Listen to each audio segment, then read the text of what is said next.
दोस्तों, गौतम बुद्ध की शिक्षा हर किसी के जीवन को नई दिशा दे सकती है। अगर आप भी इसे मानते हैं तो कमेंट सेक्शन में नमो बुद्धाय लिखना मत भूलिएगा। एक समय की बात है, नगर में एक व्यापारी रहता था। अपने और अपने परिवार के भरण पोषण के लिए वह नमक का व्यापार करता था। उसके परिवार में पत्नी और 2 पुत्र थे। व्यापारी के दोनों पुत्रों का स्वभाव बिल्कुल अलग था। जहाँ एक तरफ बड़ा पुत्र बहुत ही संकोची और शर्मीले स्वभाव का था, उसे किसी से बात करने में भी शर्म आती थी। वहीं उसका छोटा पुत्र बहिर्मुखी स्वभाव वाला व्यक्ति था। वह किसी से भी अपनी बात कहने में कभी संकोच नहीं करता था। लोग अक्सर बड़े पुत्र को भोला और बेवकूफ़ समझते थे। कई बार लोग उसके भोलेपन का फायदा भी उठा लेते थे और वह पलटकर कभी किसी को कुछ नहीं कहता था। व्यापारी अपने पुत्र के इस स्वभाव के कारण बहुत अधिक नाराज होता था। बातचीत न कर पाने और शर्मीले स्वभाव के कारण व्यापारी ने कई बार अपने पुत्र की पिटाई भी कर दी थी। हालांकि इस वजह से उसके पुत्र का स्वभाव सुधरने के बजाय और भी खराब हो गया। बचपन से ही बड़ा पुत्र बेहद परेशान रहने लगा था। उसके अंदर आत्मविश्वास की कमी हो गई थी। परीक्षा में वह आते हुए प्रश्नों के उत्तर भी अपने डर के कारण नहीं लिख पाता था। इस कारण उसकी शिक्षा भी पूरी ढंग से नहीं हो पाई थी।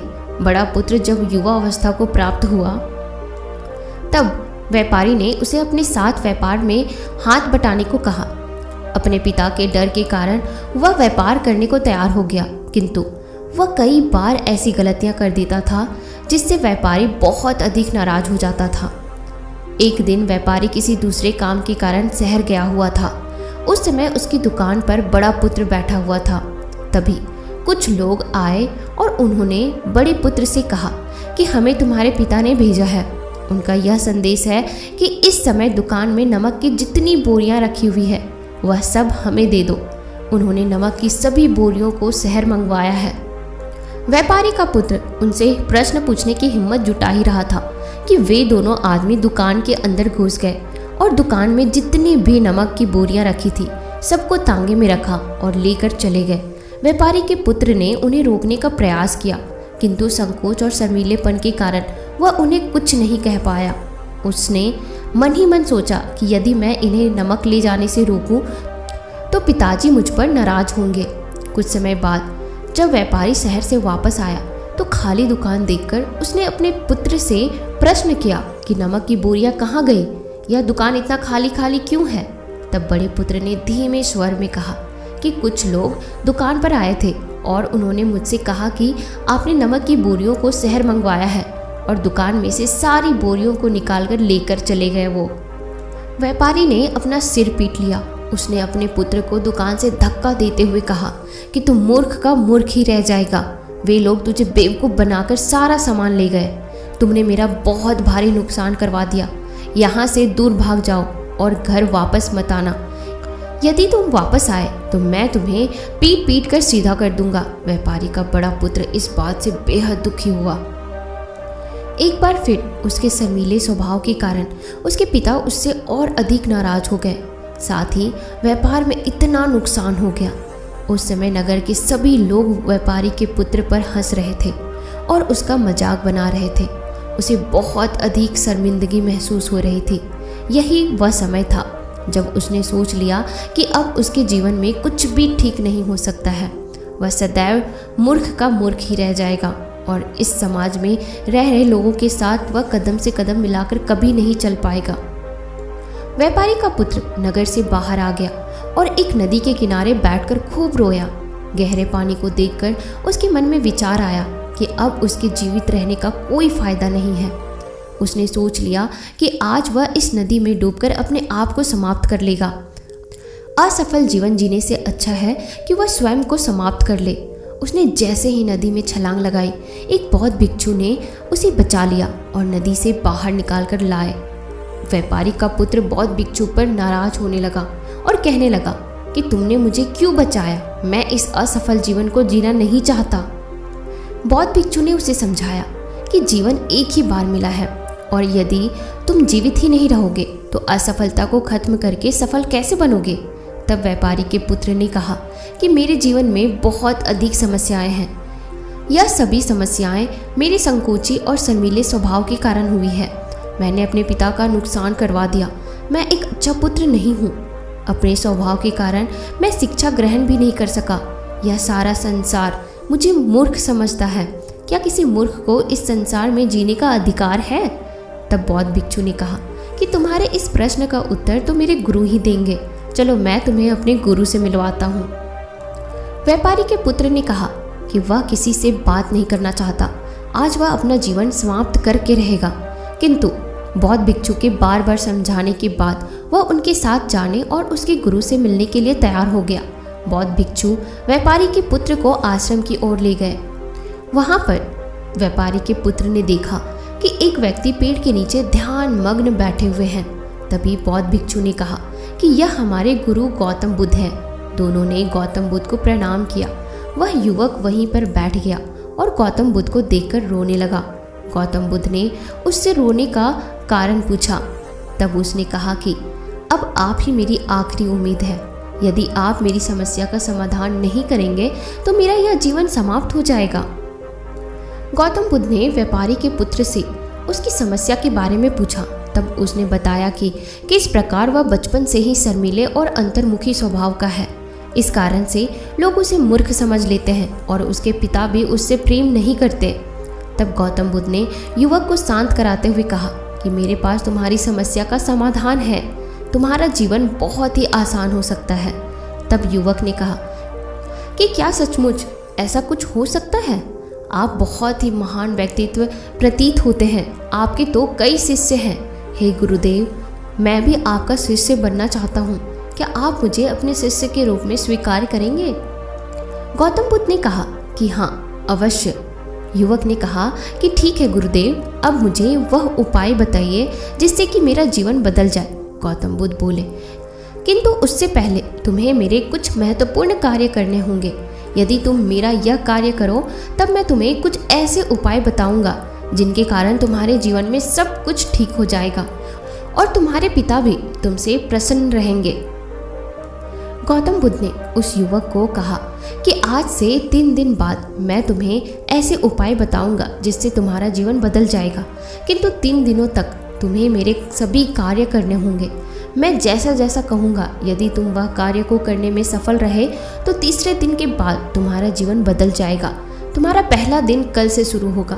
अभी जाओ और आश्रम में ही आराम करो।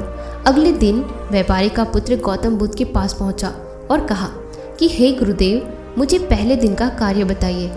तब गौतम बुद्ध ने कहा कि आज तुम्हें 10 अजनबी व्यक्तियों से बातचीत करनी है और उनका हाल जानना है।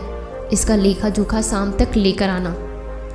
व्यापारी के पुत्र को बड़ा ही संकोच महसूस हुआ, किंतु उसने गौतम बुद्ध को हाँ कह दिया। वह निकल पड़ा 10 अजनबी लोगों से बातचीत करने। शुरू में उसे बहुत अधिक संकोच हुआ। कई लोग तो डांट कर भगा देते थे। उसके सामने अपना जीवन बदलने का यही एक उपाय था। आखिरकार कोशिश करते हुए उसने 10 अजनबी लोगों के नाम और उनके व्यापार का लेखा जोखा प्राप्त कर लिया। शाम को जब वह गौतम बुद्ध के पास पहुंचा तो प्रसन्नता के साथ उसने गौतम बुद्ध को बताया कि आज का कार्य उसने सही ढंग से पूरा कर लिया है। कुछ लोग तो उसके मित्र भी बन गए हैं। दूसरे दिन फिर वह युवक गौतम बुद्ध के पास पहुंचा। तब गौतम बुद्ध ने कहा कि आज का कार्य है, तुम आश्रम में रह रहे 10 शिष्यों को संबोधित करते हुए उन्हें जल के उपयोग के विषय में पढ़ाओ। गौतम बुद्ध की बात सुनकर व्यापारी का पुत्र हक्का बक्का रह गया। उसने कहा कि आप मुझसे किस प्रकार का कार्य करवा रहे हैं? मैं अपनी शिक्षा ठीक से पूरी नहीं कर पाया हूँ। मैं यह कार्य नहीं कर पाऊंगा। तब गौतम बुद्ध ने कहा कि ठीक है, तब मैं तुम्हें उपाय भी नहीं बताऊंगा। व्यापारी के पुत्र ने प्रार्थना करते हुए कहा कि आप जानते हैं मेरी शिक्षा अधूरी है, फिर मैं किस प्रकार बालकों को शिक्षा दे सकता हूँ? गौतम बुद्ध ने मुस्कुराते हुए कहा कि यहाँ सिर्फ मैं जानता हूँ कि तुम्हारी शिक्षा अधूरी है, वे बालक नहीं जानते। तुम रोज अपने जीवन में जल का उपयोग करते हो। यही सब बातें जाकर उन बालकों को बतानी है। आखिरकार व्यापारी के पुत्र के पास कोई रास्ता नहीं बचा। हिम्मत जुटाकर वह उन बालकों के पास पहुंच गया। शुरू में तो उसके हाथ पैर कांप रहे थे, किंतु आखिरकार उसने जल की विशेषताओं के बारे में बताना प्रारंभ कर दिया। उसने बालकों को जल की 5 विशेषताएं बताए और जल्दी से वहां से भाग आया। गौतम बुद्ध के पास आकर उसने कहा कि बहुत अधिक डर लग रहा था, किंतु मैंने बालकों को जल की 5 विशेषताएं बता दी है। गौतम बुद्ध ने कहा कि जाओ एक बार फिर कोशिश करके आओ। व्यापारी का पुत्र ने एक बार फिर हिम्मत जुटाई और बालकों को जल के विषय में पढ़ाना शुरू कर दिया। इस बार व्यापारी के पुत्र को बिल्कुल डर नहीं लग रहा था। पूरे आत्मविश्वास के साथ बालकों को शिक्षा दी। तब गौतम बुद्ध ने युवक की प्रशंसा करते हुए कहा कि तुम अवश्य ही साहसी हो। गौतम बुद्ध से शाबाशी सुनकर वह युवक बहुत प्रसन्न हुआ। युवक तीसरे दिन जब गौतम बुद्ध के पास आया तो गौतम बुद्ध ने उससे कहा कि आज का कार्य तुम्हें थोड़ा अजीब लग सकता है, किंतु आज तुम्हें अपने पिता से मिलने जाना है। गौतम बुद्ध की यह बात सुनकर वह युवक बहुत अधिक डर गया। उसने कहा कि नहीं नहीं, मैं अपने पिता के सामने नहीं जाऊंगा। गौतम बुद्ध ने कहा कि ठीक है, तब मैं तुम्हें उपाय भी नहीं बताऊंगा। आखिरकार उस युवक को गौतम बुद्ध की बात माननी पड़ी। गौतम बुद्ध ने उसे समझाया कि अपने पिता के पास जाकर उनसे क्षमा मांगना और कहना कि तुम्हें एक और अवसर दे ताकि तुम स्वयं को बुद्धिमान साबित कर सको। वह युवक ने बड़ी हिम्मत के साथ अपने पिता का सामना किया और उनसे क्षमा मांगी। आखिरकार व्यापारी ने अपने पुत्र को क्षमा कर दिया और उसे दूसरा अवसर देने के लिए तैयार हो गए। व्यापारी का पुत्र गौतम बुद्ध के पास आया और उसने जब उपाय के बारे में जानना चाहा तब गौतम बुद्ध ने कहा कि तुमने स्वयं ही अपना उपाय खोज लिया है। तुम किसी से बात नहीं कर पाते थे, शर्मीले थे, सब कुछ तुम्हारे मन में बैठा हुआ डर था। हम कितने आत्मविश्वास है, कितने शर्मीले हैं और हमारे अंदर कितना डर है, यह सिर्फ हमें पता होता है। बाहरी दुनिया में किसी को नहीं पता होता है।